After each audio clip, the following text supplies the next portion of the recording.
தெரியல. இங்கதான் ஒரு ஆச்சரியம். சுக்ரீவ மகாராஜர் குபீர்னு வந்து குதிச்சாராம்.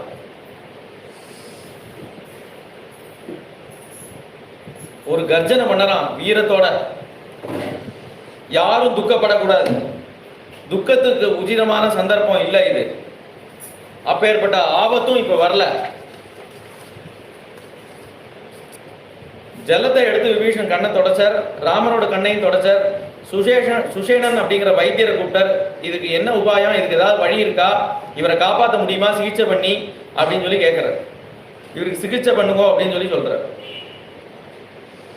நீங்க எல்லாரும் கிருஷ்ணந்தைக்கு போங்கோ, லக்ஷ்மணனுக்கு சிகிச்சை பண்ணிட்டு இருக்கோம், நான் ஒருத்தனே போறேன், அந்த ராவணனை துவம்சம் பண்ணி அவனை ஒன்றும் இல்லை உண்டு இல்லை பண்ணிட்டு சீதாதேவி மீட்டுன்னு வந்து உங்கள்ட்ட ஒப்படைக்கிறேன் அப்படிங்கிறான்.